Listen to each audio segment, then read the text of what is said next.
Good morning, I'm Angelo Castro III. I'm Angela, and we're the Castros. We bring you the news. And the views that make you think. Sometimes we agree. Sometimes we don't. This is News and Views. And here are today's headlines.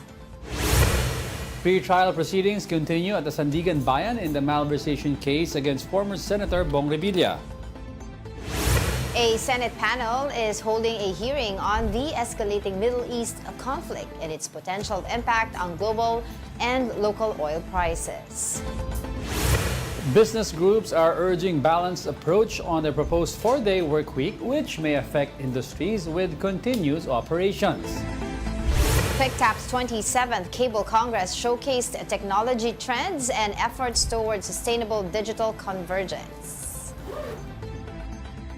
First in the news, pre-trial proceedings are underway at the Sandigan Bayan for the malversation case against former Senator Bong Revilla and several co-accused. This comes as a trial in a separate graft case is set to begin on April 7. Now for the details, let's bring in Mobile Journal Arles de los Santos.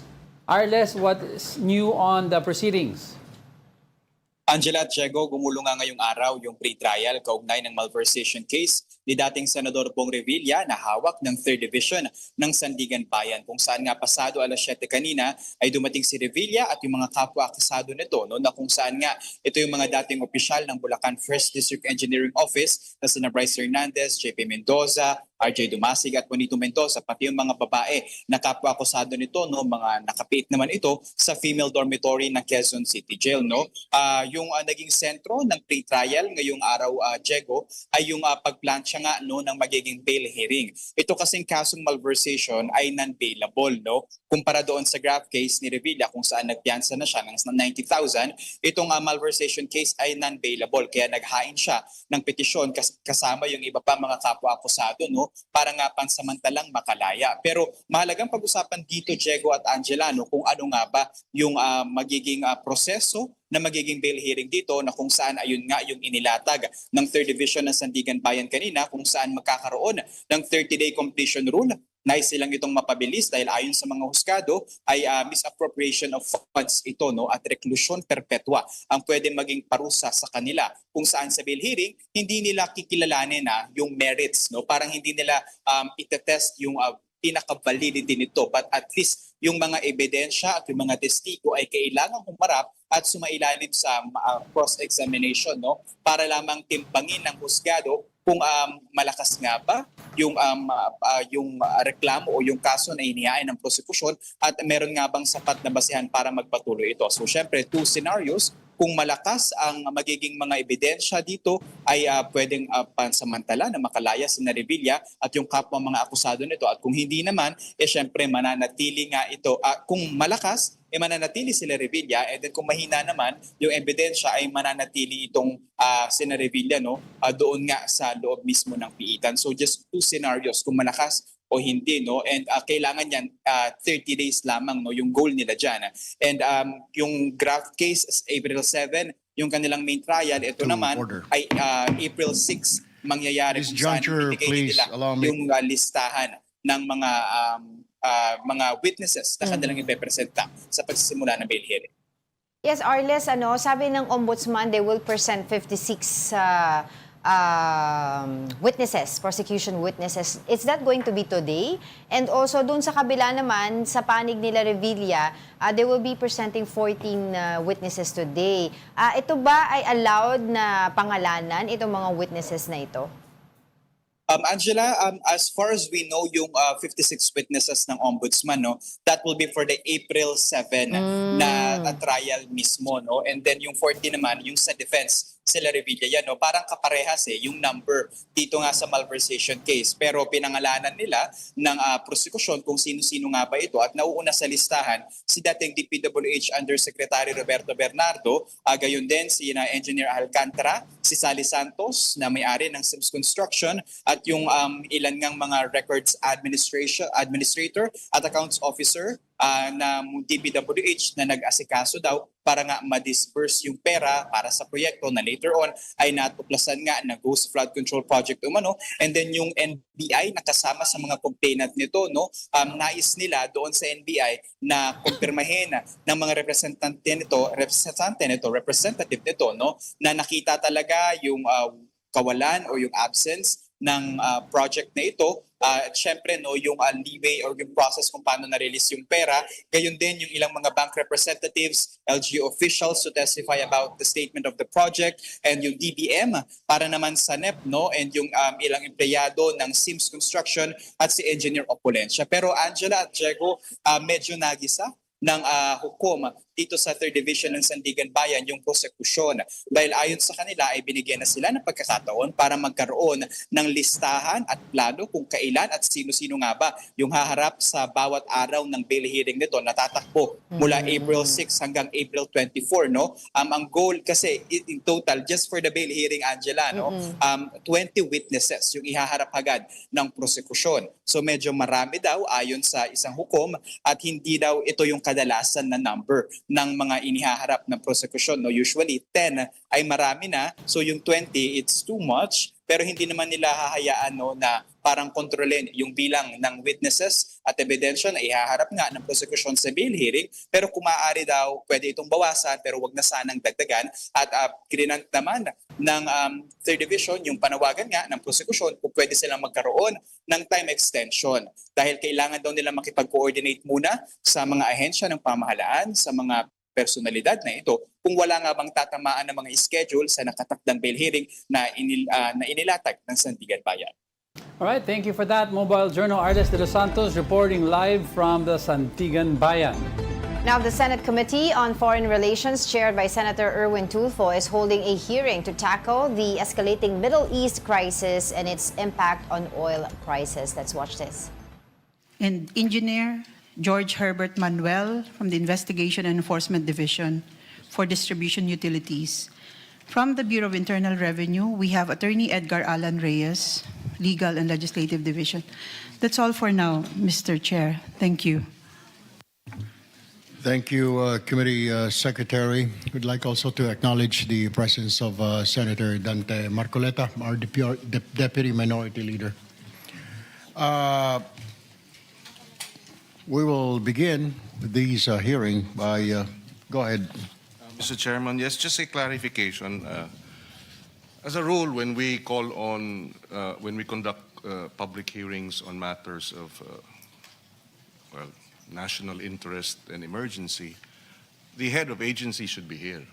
Where is the Secretary of Foreign Affairs, Mr. Chairman? May we know? May we be clarified why she is not present?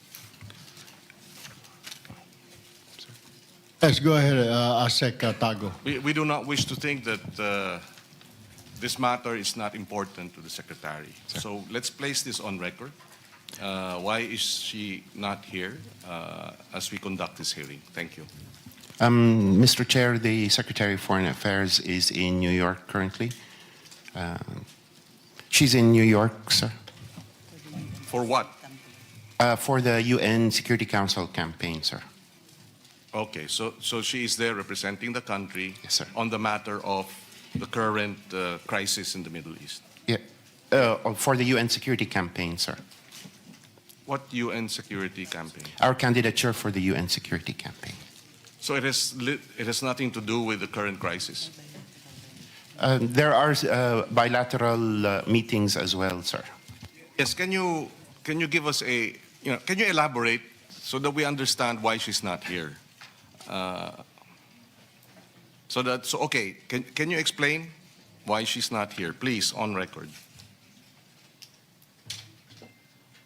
Because she is, go ahead. As you said earlier, Yes, just sir. elaborate, because I asked you a question, parang Yes, sir. installment yung sagot ninyo eh. So let's just be clear, please. Yes, sir. The Secretary of Foreign Affairs is on official travel.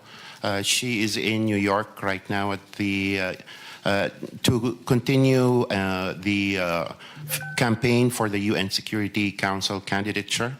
The President is also supposed to be there, and she went there in advance, Mr. Chair.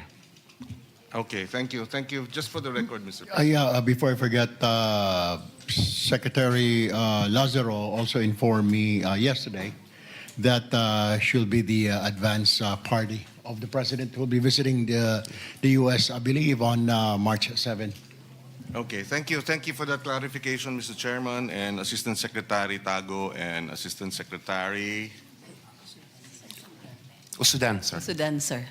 Usudan. sir. Usudan. Sorry, the lights are reflecting on your name, so I cannot read it. My apologies. Thank you. Thank you very much. Go ahead, Senator Marcoleta. The DFA secretary is in New York campaigning for what? Yeah, please. Mr. Chair, this is part. She is the, as mentioned by the chair, she is the advance party of the for the president. Who she is currently at the UN Security in Yes, you have at been the repeating at New that. York for the UN Security you've been Council repeating candidate. that. Para saan yun? Yan ang gusto namin malaman. Para saan yun? For our candidature for the UN Security Council, the elections will be in June 2026. This is You're the final saying stretch. that the Philippines is applying as member of the National Security of the UN National Security Council? That's true, sir. Kasi dapat sabihin mong ganun kasi hindi namin maintindihan eh. So nag-a-apply ang Pilipinas as member of the UN National Security Council. Sir, that's correct. My Why? apologies, sir, for Why are we doing that? Para alam natin. Your Honor, if I may, we are running for a position in the UN Security Council, which the election will be held this June, to promote our interest in the UN arena, and also to espouse principles and of unity and what is espoused by the Philippine government. It will give us more leverage if we are able to get this position in the UN Security Council. Thank you, Mr. Chair. What is the present membership of the UN Security Council today? Sino-sino pong mga bansa ang membro ng UN Security Council today? Your Honor, the permanent members will be U.S., France, UK, China, and Russia. Malalaki po lahat, di ba? Opo, those are the permanent members, Your So Honor. what are we applying for? We are- Temporary. Yes, Your Honor.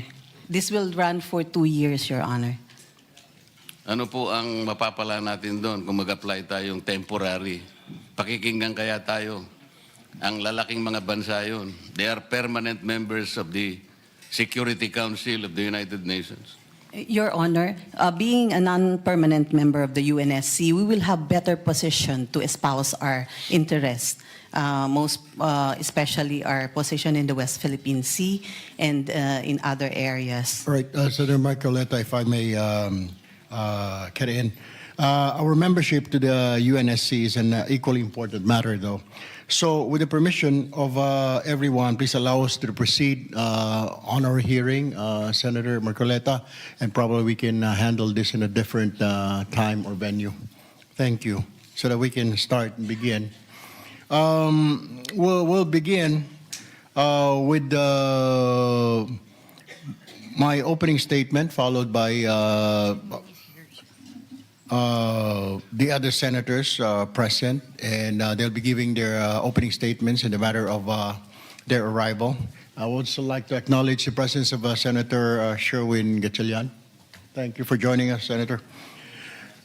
Good morning, my fellow senators, resource persons from the Department of Foreign Affairs, Department of Migrant Workers, the Overseas Workers Welfare Administration, and other government agencies present, our embassy officials across the Middle East who may be monitoring us today, and our OFWs to the Filipino people watching this hearing at this very moment. The Committee on Foreign Relations, joint with the Committee on Migrant Workers, called for this hearing because of the ongoing war in the Middle East, which has placed hundreds of thousands of overseas Filipino workers in a very difficult and uncertain situation. Dahil po sa pagsasara ng airspace sa ilang bahagi ng riyon, maraming sa ating mga OFW ang hindi agad makauwi at kasalukuyang nagaantay ang ating mga opisyal ng malinaw na paraan para mailabas po sila ng ligtas. Layunin po ng pagdinig na ito na makuha ang latest situation on the ground, ilan ang apektado, nasaan sila, at ano ang mga pangunahing problema na kailangan nating paghandaan in the coming days, weeks, or even months if the conflict continues. Kasabay nito, nais din po nating tiyakin na handa ang ating pamahalaan sa mga posibleng epekto ng digmaan dito sa atin, lalo na ang pagtaas ng presyo ng langis sa pandaigdig ang merkado, and of course, a peace and order situation na maaring idulot dito sa ating bansa kung meron man. Higit sa lahat, tayo po ay nagtitipon ngayon upang tukuyin ang mga kakulangan sa pulisya at upang makabuo ng mga kaukulang batas na re-responde sa ating mga kababayan. Our President and members of his cabinet are closely monitoring the situation of our OFWs, the global oil prices, preparing possible mitigation measures, such as the fuel subsidies for affected sectors, studying steps to cushion the impact on transportation, food prices, and the daily expenses of ordinary Filipino, while both houses of Congress have filed resolutions and bills to give the President emergency power he needs to temporarily suspend the excise tax on fuel products, and probably value-added tax too on basic commodities if the oil price in the world market reaches $80 per barrel. Naghain din po ang inyong lingkod ng panukalang batas na kapag umakyat na po ang presyo ng langis sa $80 kada bariles sa world market ay automatikong alisin na po ang excise tax sa petrolyo at ang value-added tax na rin sa mga pangunahing bilihin kapag tumagal at lumala pa ang sitwasyon sa gitnang silangan. Sa ating po mga embahada, consulate generals at migrant workers offices sa Middle East, malinaw po ang utos sa inyo ng inyong mga pinuno, sina Secretary Lazaro, Secretary Kakdak, na sagutin po naman ninyo ang mga tawag ng ating mga kababayan dyan at patuloy niyo pong alagaan at tulungan sila. Yan po ang mandato ninyo at utos po yan ng Pangulo. Make sure that they have access to assistance, information, and immediate support habang hinihintay natin ang mas ligtas na pagkakataon para mailikas sila kung kinakailangan na. Sa ating mga OFWs, nais po naming iparating sa inyo na hindi po kayo nag-iisa. Your government is working round the clock, monitoring developments and coordinating across agencies to ensure your safety and find ways to bring you home safely when conditions allow. Maraming salamat po. Magandang umaga po sa ating lahat. Susunod po magbibigay ng kanyang pahayag or statement is si Senadora Risa Ontiveros. If you have any, Senator Ontiveros. Opo, Mr. Chair, maraming salamat po at magandang umaga po sa ating lahat. Sa kabuuan ng Middle East, ang Saudi Arabia po ang pinakamaraming bilang ng mga OFWs na nagtatrabaho na ngayon. Naapektado sa krisis. Marami sa mga pamilya at kaanak ang natatakot, hindi lang sa kaligtasan nila, ngunit ganun din sa magiging epekto sa kanilang mga pamilya at pinansyal na responsibilidad. Lahat po tayo gustong marinig ang nakahandang plano ng ating pamahalaan para dito. At sa kabuuan, mayroong around 2.5 million overseas Filipinos ang nagtatrabaho sa Middle East. Kahit 1/3 ng bilang na ito ay napakalaking responsibilidad ang ating kakaharapin at sa mga susunod pang krisis na darating. At paano kung gaya ng sinabi niyo Mr. Chair, kung magtagal at magpatuloy ang gyera? Apektado rin ang ating ekonomiya at seguridad, kaya't napaka-importante ng hearing na ito. At kaugnay nito Mr. Chair, nag-file din po ako ng Proposed Senate Resolution number 326 na pinamagatang resolution calling for the appropriate Senate committee to conduct an investigation in aid of legislation into the country's contingency measures vis-a-vis the escalation of hostilities in the Middle East to ensure the safety of Filipino nationals, secure domestic energy supplies, and mitigate economic volatility. Tungkol po doon, Mr. Chair, ako magtatanong mamaya. Maraming salamat po, Mr. Chair, sa pagdaos nitong pagdinig.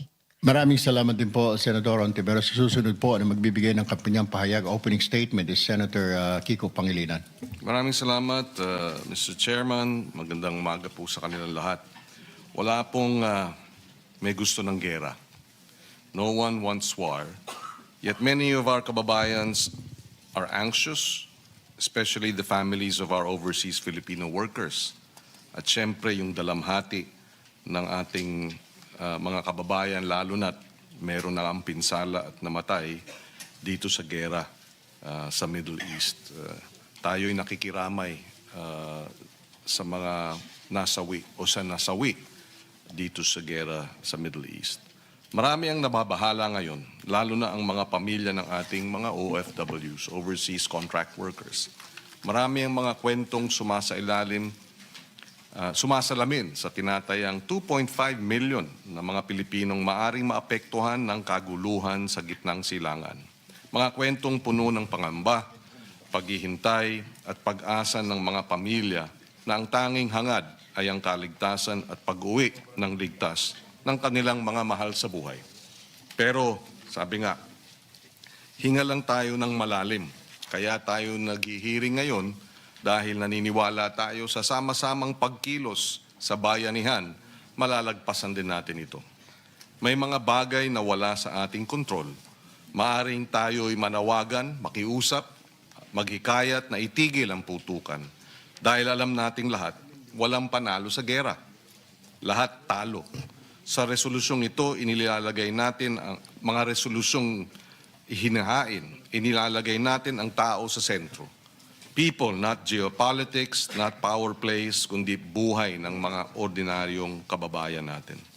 Sa sense of the Senate resolution na sinuportahan ng buong Senado, lahat ng senador, nanawagan tayo sa mga kinaukulan na unahin ang pagprotekta sa mga sibilyan na tahimik na nagtatrabaho lang.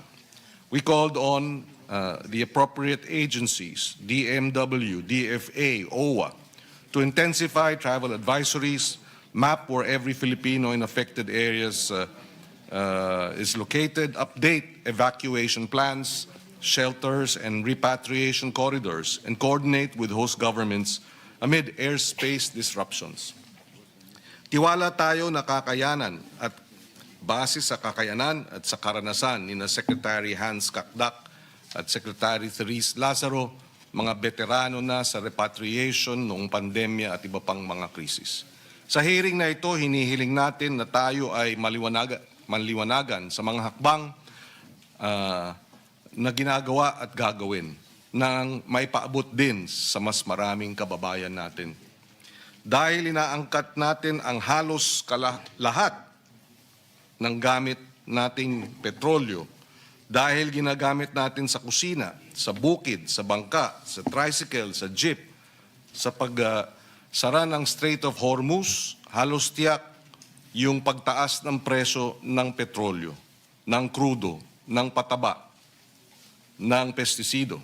Kaya halos tiyak din ang pagtaas ng presyo ng bilihin. Nananawagan tayo para sa napapanahong pag-activate at nakakalibrate na pagpapalawak ng target ng mga subsidiya sa mga tsuper ng pampublikong sasakyan, sa mga nagpapakain sa atin.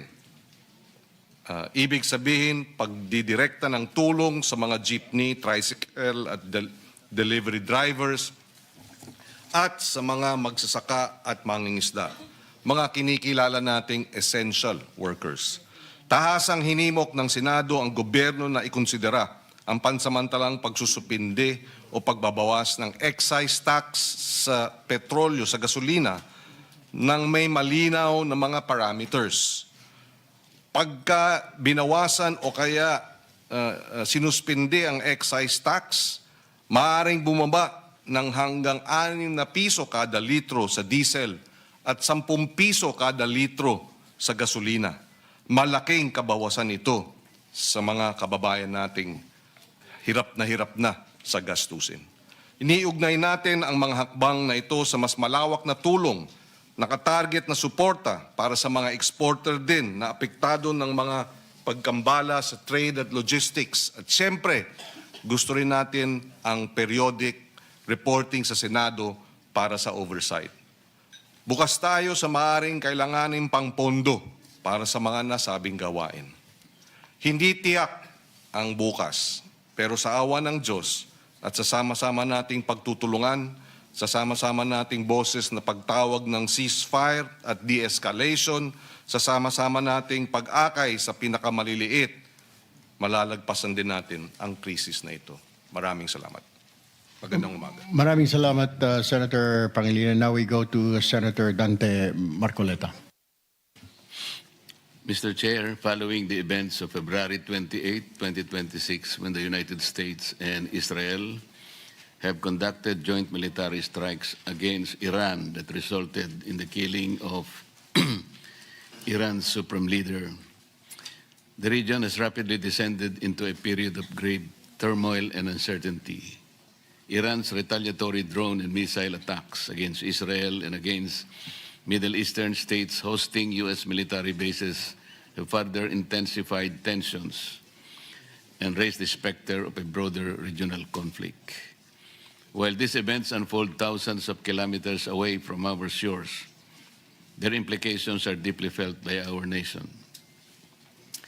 We have over 2 million kababayans working and living across the Middle East. They are nurses, caregivers, accountants, construction workers, domestic workers, performers, and professionals whose sacrifices sustain not only their families, but also the stability of our country. One of them is Mary Ann B. De Vera, a 32-year-old caregiver from Basista, Pangasinan, who has been working in Israel since 2019. And to continue for an update on the latest at the Senate, we have our mobile journalist, Merimon Reyes. Yes, Merimon, go Angela, ahead. Diego, good morning. Sa pagsisimula ng pagdinig ng Senate Committee on Foreign Relations joined by Committee on Migrant Workers, unang tinanong nila Senator Kiko Pangilinan at Senator Rodante Marcoleta, for the record daw, nasaan si DFA Secretary Tessa Lazaro. Pero ang pinakapagpapaliwanag naman dito ni ASEC Tago, nasa New York daw itong si Secretary Lazaro para sa UN Security Council campaign. Siya raw ang advance party ni Pangulong Bongbong Marcos. Pero ang sabi naman ni Committee Chairman Senator Erwin Tulfo, in-inform din naman daw siya ni Secretary Lazaro sa kanya magiging absence today, pero ang nandyan naman sina ASEC Tago to further explain yung magiging efforts pa ng agency, lalong-lalo sa mga kabayan na apektado sa mga bansa in the Middle East na ngayon ay ongoing ang conflict. And ang layon ng pagdinig ngayong araw is to find and to check the assessment, yung potential impact daw nitong conflict in the Middle East sa Pilipinas, ano yung preparedness pa ng gobyerno, lalong-lalo pagdating daw sa economic repercussions. So yan yung fuel consumption, yung mga subsidies sa kakailanganin, inflation, and even ang displacement ng mga OFW. And aside from that, contingency plans din ang gusto nilang malaman. Plus, ano pa ba yung maaaring gawin ng Pilipinas or ng bansa or ng gobyerno nito para masiguro na masi-safeguard ang national sovereignty at hindi lalong maapektuhan ng external conflicts ang Pilipinas. Ang sabi rin ni Senator Tulfo is part din daw sa maaaring mapag-usapan, ano pa ba yung pwedeng gawin ng mga tao mismo, silang mga opisyal para masiguro na hindi magiging malala ang epekto nito should the conflict in the Middle East extend for a month or two. Balik sa inyo. Yes, Merimon, of course, yesterday during the hearing, it was highlighted also by both the Tulfo brothers, yung kanilang concern with regard to the employees ng DMW, ng DFA, sa mga embahada natin, because wala daw mga sumasakot doon or mga absent. So, ngayon ba ay meron na ba tayong resolve doon sa issue na yon? Angela, ang nasabi nga ni Senator Erwin Tulfo kahapon, kung pwede daw pag-resignin yung mga ito kasi sa oras daw na kinakailangan sila, wala ang mga ito. Pagka wala naman daw gera, naglilibot daw ba yung mga to, may allowances naman daw sila. Pero ang pagka-oras na daw na pangangailangan, according sa mga complaints na natatanggap ng opisina nila, maging ng opisina ni Senator Raffy Tulfo, marami raw na mga kababayan natin ang hindi makontak itong mga hotlines. Whereas ang advice, ang pinaka-directives din ni Pangulong Bongbong Marcos, dapat 24/7 merong hotline na available. Ang sabi dito ni Senator Tulfo, ngayong araw maaari din daw mapag-usapan yung possible consequences or penalties ng mga opisyal o ng mga empleyado na hindi daw ginagampanan yung kanilang mga tungkulin. Ang sabi naman na kahapon ni Secretary Caunan, kasi nakausap natin siya, meron silang dedicated lines para sa mga Pilipino abroad, especially the Middle East, na kinakailangan ng assistance. Ang concern nila ngayon na titignan nila is implementation nito sa mga opisina naman on-site, ibig sabihin doon mismo sa mga bansa. And yan yung possibly isa-isahin ngayong araw sa pagdinig. Oo. Well, Kasi, go ahead. kasi I was gonna say lang na wala naman talagang issue na meron talagang hotline number eh. Ang Yes. issue dun is yung kung may sumasagot ba o hindi. And sa ngayon ba, meron pa rin mga complaints regarding that? Meron na bang natakil na ganun dyan ngayon sa Senado? So far, wala pa. Pero ang naging update naman kahapon ni Secretary Hans Leo Kakdak is over 2,000 na Filipinos na raw nabigyan nila ng assistance, though around 1,900 repatriation requests ang natanggap ng kanilang opisina. Pero the good thing is kahapon meron na raw first wave ng commercial flight via Emirates na dinala na from Abu Dhabi papuntang Maynila ang 299 Filipinos. Sa pagkakaalam ni Secretary Kakdak, meron pa raw next wave ng flights para sa mga Pilipino, pero ang isang consider dito is yung safety, especially yung mga airspace, yung iba sarado. So ang isang option din nila dito, and ongoing naman daw yung implementation nito, is yung land transportation na contingency plan din na sa nearest or sa pinakamalapit na border na ligtas, doon muna dadalhin via land transportation itong mga Pilipino, and then ililipad na papuntang Pilipinas. Bukod dyan, meron din daw mga safety shelters silang ini-establish to also supplement yung host country. Ito yung mga lugar, though hindi sinabi ni Secretary Kakdak in specific for security reasons, ito yung mga lugar na nakita nilang safe daw from possible missile attacks, from possible effects or impacts ng mga bombings around the area. So doon nila sinisiguro ngayon na magkakaroon ng assistance.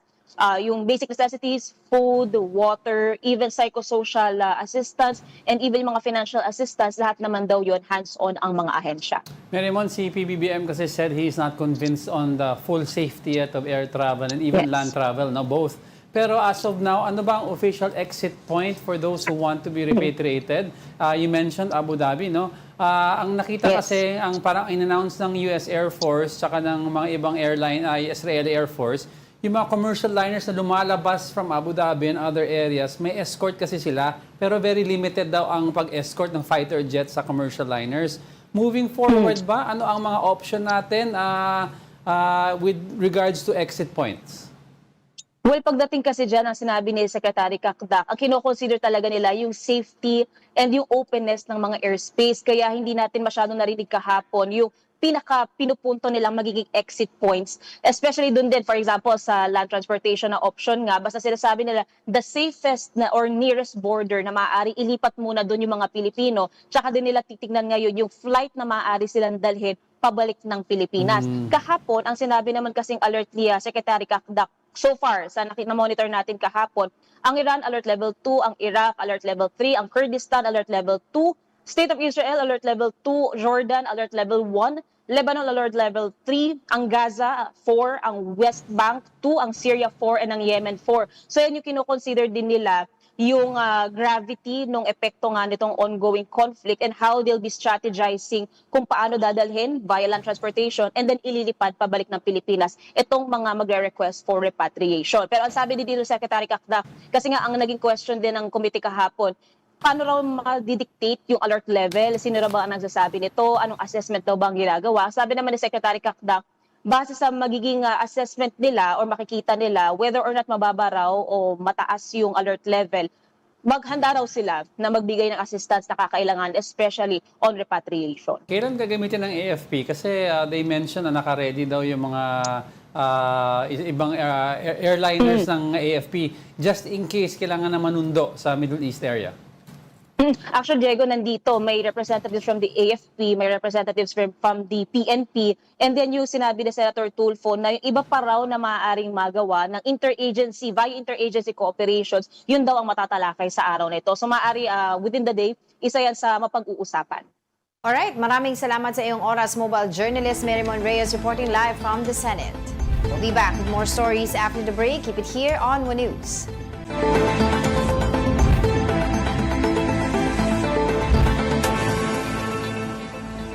Good morning. You're still watching News and Views here on One News. Sheila Guevara, wife of Quezon City 4th District Representative Bong Sunday, apologized to actress Ann Curtis following the controversial remark made by her husband during a recent House hearing. In a social media post, Guevara said she and their children do not agree with the analogy used by the lawmaker. She underscored that every woman, regardless of status or background, deserves to be treated with dignity and respect. Guevara also appealed to the public to spare her family from the controversy, noting that she and her children are private individuals.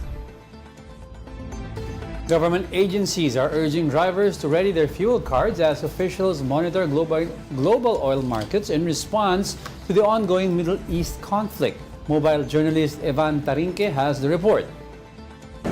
Government agencies are preparing for the possible impact of the ongoing conflict in the Middle East, which could affect global oil prices and trigger a series of fuel price hikes. The Land Transportation Franchising and Regulatory Board is now urging potential beneficiaries of the government's fuel subsidy program to prepare their fuel cards. In a recent public advisory, the LTFRB advised drivers to report lost or damaged fuel cards and immediately coordinate with Land Bank of the Philippines for replacement. This comes amid expectation of consecutive fuel price hikes in the coming weeks. Pabalita rin kung magkano makukuha ka bawat driver. Potri sa Kurodo yan eh. Nagbabat din tayo. Pabawi man lang yung bat.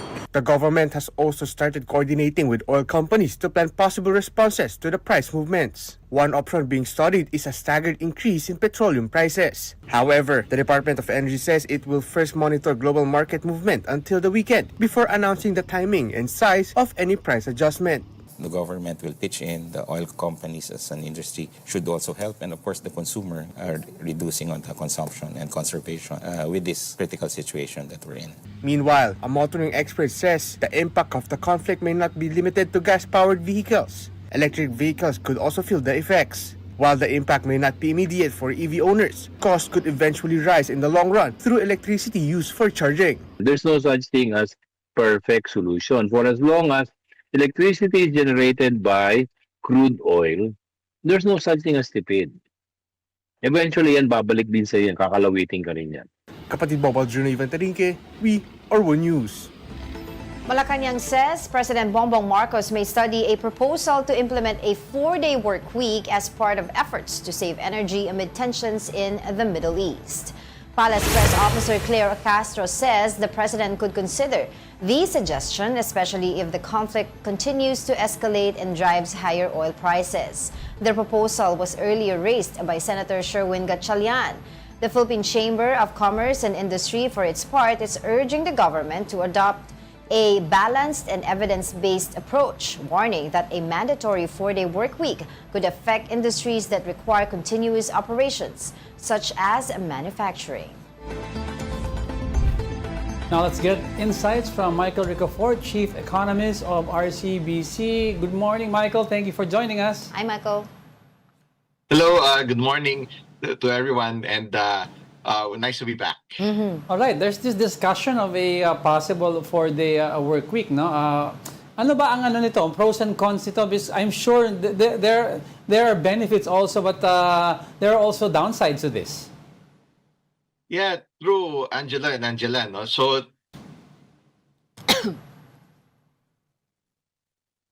Yes. Yes, go ahead, Paul. Can you hear us? yeah, the challenge there, it's the cost-benefit analysis of doing this, no?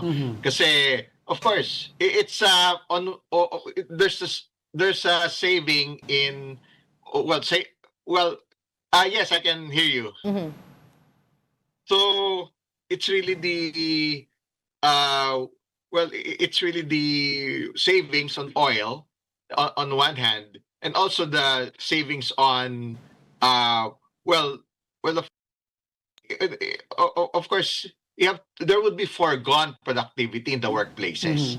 So that would be the decision point, no? So would the savings, say the 1 day that would be saved on energy prices, on energy costs, whether it's on fuel, on electricity, vis-a-vis the productivity that may be lost for that 1 day. So it's really a delicate balancing act, no, to speak. So if that if we are to assess the viability of that proposal, but this is not really new for the Philippines. We had a similar situation like 9 months ago, last June, and even more than 2 years ago, that was October of 2023, that was the Israel-Hamas war. Yeah. And 4 years ago, it was much worse. No, it was much worse, the Russia-Ukraine war. Oil was much higher back then. NYMEX oil was 92. It started at 92. It sharply increased to 130 in just 2 weeks' time. But now, the NYMEX oil is doing at 79. Last night, it was at 82. It's already slightly higher compared to the levels in June. So this is not really new. These proposals also, and the country already has a template in dealing with these, no? Like, for instance, we have been getting, well, there's already that list of conservation measures by the various, say, government offices to save on cooling, to save on how they use electricity. Same goes with our subsidies programs, for instance, targeting the most vulnerable sector. And there's mandated by law on excise taxes. Say, once oil for consistently breaches above 80, there would be a temporary suspension in the collection of excise taxes. But there's no such thing as, say, the across-the-board,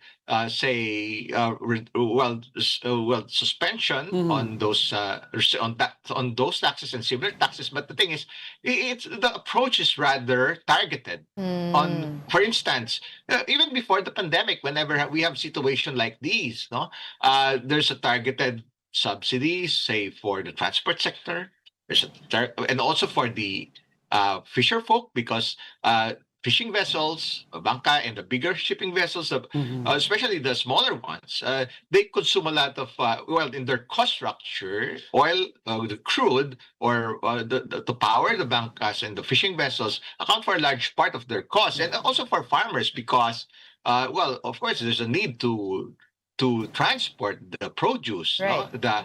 And so it's targeted that way. The objectives of which is to prevent, at least to mitigate, and for them not to pass on the cost to the Right. consumer. So those have been they have been proven, time-tested, age-old practices. For instance, even conservation for the general public, just to stick to, say, to essential travels, avoid unnecessary travels, and if and when possible, practicable and safe, just walking would do, or taking bicycles, and so on and so forth. And now, there have been fairly new trends in recent years.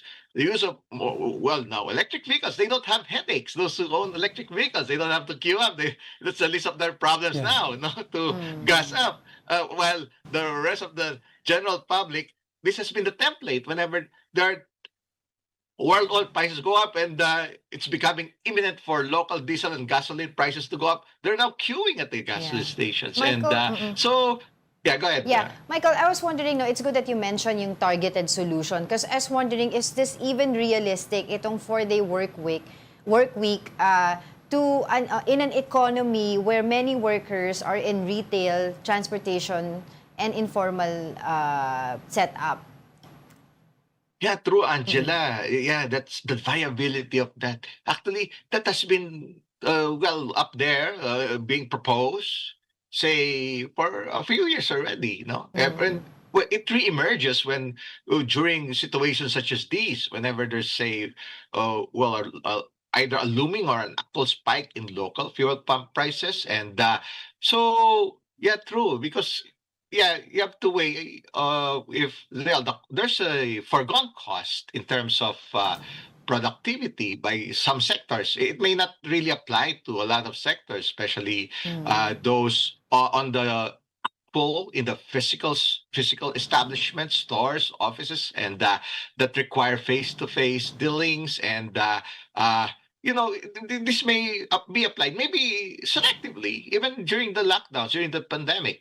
There are practical applications. Maybe it would be more viable for those who do, to the BPO or the outsourcing sector, jobs like not all jobs in a typical company, but even before the pandemic, there have been already remote work, say for some IT professionals that can do remote troubleshooting or resolution of IT-related concerns or problems and management of IT infrastructure. So it's kind of targeted and selected. It's not really for everyone. So yeah. same goes for subsidies, because if you remove the excise taxes, they say on a whole scale, everyone, it would end up first, considering just like this is for many years, even from the point of view of the economic team and the economic managers and the fiscal team of the country.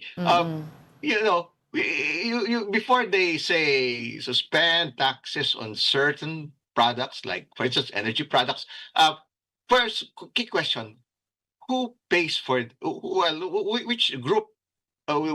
Pays for these? If the answer is if this is largely paid by higher income brackets, the wealthier ones, and these programs are targeted to the poorest of the poor, so that's kind of hard to justify. Yeah. Exactly. So that's why so the solution is targeted. Same goes, in this proposed 4-day work week.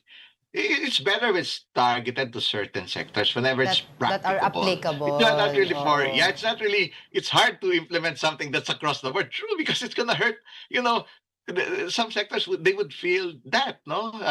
There would be, say, less people going out, less transport, less sales, Pero would you believe... less business in general. Oo. But would you believe, Michael, na would this meaningfully reduce national energy demand, or this will just shift yung consumption? Well, kasi in recent years, on top of the conservation measures, that's all templated. No, we've revisited all of these, the authorities, the businesses, the industries, time and again. There have been structural shifts. Actually, this is not really new. Like, for instance, in recent years, it's a shift to renewables. The country has always been trying to reduce the dependence on imported oil, because we import almost of our oil and petroleum requirements. For instance, in recent years, the biggest investments into the country are largely wind, offshore wind, solar. So it's still veering away, say, from coal, because coal is kind of intertwined with energy prices. Coal is like among the highest in 1.5 years recently. And of course, it also there's also impact on other related energy sources. That's a benchmark for pricing other energy sources. But nonetheless, it's really diversifying away, reducing the reliance. Now, there are big investments into wind, offshore wind, solar, and even, for many years, past three, 4, or even 5 decades, the country has been aggressive, in building up, say, geothermal power sources. For instance, at some point, the Philippines is number 2 in the world for geothermal, but now it's number 3 because Indonesia ramped up its capacity. And also, we have Malampaya reserves for natural gas, at least for the past 20 to 30 years. And there's been, there's a recent discovery on new reserves on Malampaya. So, and also for hydro for a very long time. Even at some point, years or even decades back, at some point in Mindanao, about half of its power source coming from hydro. But now, of course, because of the booming Mindanao economy, so the power requirements suddenly spiked up. So they diversified also. But nonetheless, those renewable energy sources are structural in nature. Right. And of course, now electric vehicles. So there's still many vehicles on the street. That's a reality. Vehicle sales about 500,000 per year. They're increasing EV sales, yes, hybrid vehicles, but there's still a lot of internal combustion engine vehicles. But lastly, before we let you go, very quickly na lang, Michael, I was just wondering, because this is one of the major concerns, or valid concerns of the workers, na if ever this will be implemented on targeted companies or businesses, and ma-realize nila na, okay pala ang 4-day work week, baka naman daw will this result to downsizing of the company. Sabi, kaya naman pala, so we don't need more people on this side of the business because nagawa naman. Yeah, true. Those are the realities, actually, Angela. Well, we experienced this also at the height of the pandemic. If there would be work or tasks, maybe businesses, industries that are applicably that can do remote work. So I mean that has been kind of tested already back then, no? But now in recent years, there's also AI, no?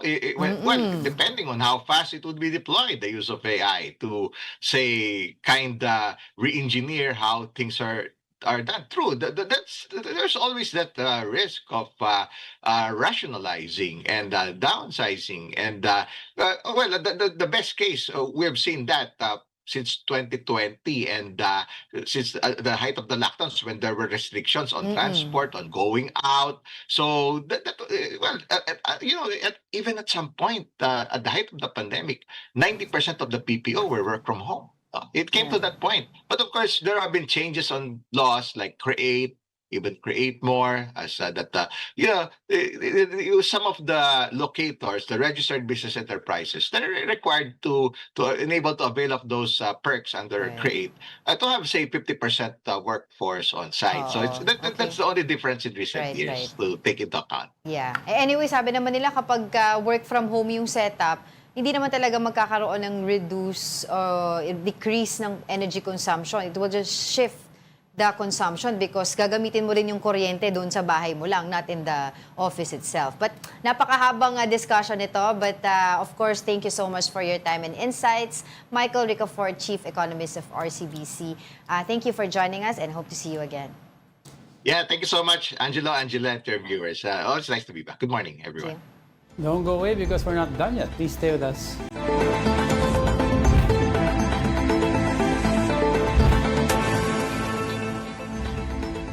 Welcome back. You're still watching News and Views here on One News. Attorney Raymond Palad confirmed that his client, Ramil Madriaga, was threatened while detained at Camp Bagong Diwa in Taguig City.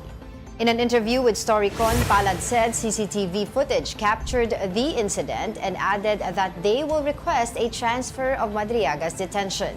Meanwhile, he revealed that Madriaga received a massive bribe offer to stop testifying against Vice President Sara Duterte. The offer reportedly ranged from 500 million pesos to 1 billion pesos. Madriaga, however, told his lawyer he would continue to testify despite the bribe offer. To quote yung salita ni Ramil, may 500 million dito to 1 billion, name your price. You don't need to recant, basta wag ka lang magtestigo. Some words to that effect. Ganon yung parating sa kanya. Ganong amount. Basta name your price, bahala ka. The Signal Super Spikers dominated the Zeus Coffee Thunderbells in straight sets in the PVL All-Filipino Conference. Vanny Gandler led Signal with a game-high 20 points and 13 excellent receptions. With the victory, Signal improves to 5-2 in the standings, while the Thunderbells dropped to 1-6. In another match, the PLDT high-speed hitters showed great composure, outlasting the Farm Fresh Foxies in a gritty 5-set duel. Savvy Davison led PLDT with a monster triple-double, recording 32 points, 12 excellent digs, and 13 excellent receptions. TICTAP held its 27th Cable Congress, an exhibit to discuss technology trends and sustainable digital convergence for Filipino households. Mobile journalist Ray Vicente reports. TICTAP just held its 27th Cable Congress, an exhibit with the theme of navigating a sustainable digital convergence. Partners and operators from cable television and telecommunication companies gathered during the 27th International Cable Congress and Exhibit at the Manila Hotel. Every year, the Federation of International Cable TV and Telecommunications Association of the Philippines organizes this event that aims to collaborate with partners and discuss integration of new technologies. Before, cable internet is a luxury. But now it is already necessity. Kaya we are in the right track. From cable TV, because of technology, we can do telecommunication. So we adapt. We did not surrender. But we compete with the big players. With this year's theme, FICTAP continue to embrace trends of the medium and navigate challenges in regulations. Yet, as a company standing for almost 3 decades, FICTAP emphasized their resiliency amid the fast-changing landscape of technology. This year's theme, Navigating a Sustainable Digital Convergence, speaks directly to the heart of the challenges and opportunities we face today. For 27 strong years, FICTAP has stood as the home and the voice of small and medium-sized cable TV operators across the Philippines. We have weathered storms together, fought regulatory battles together, defended our rights as entrepreneurs together, and faced the ever-changing landscape of technology still together. Keynote speakers also shared regulatory disputes and addressed internet access progress. Of the developments that's going on right now in our telecom sector, we are very much aware of that. Among the objectives of the KP are to promote open access and a competitive market for data transmission and internet services, and with the end in view of providing consumers with connectivity that is of high quality, affordable, and secure. FICTAP echoed to help partners bring quality, affordable, and accessible services to Filipino households. Meanwhile, exhibit booths including from the MediaQuest and other industry partners are also present to welcome those who attended. The Day 2 of the FICTAP Cable Congress will continue today, March 6. Kapatid Ray Vicente, we are One News. And that wraps up today's episode of News and Views. Join us again on Monday. I'm Angela Lagunsad Castro. I'm Angelo Castro III, kapatid. We are One News. All sides, all the time. Happy weekend.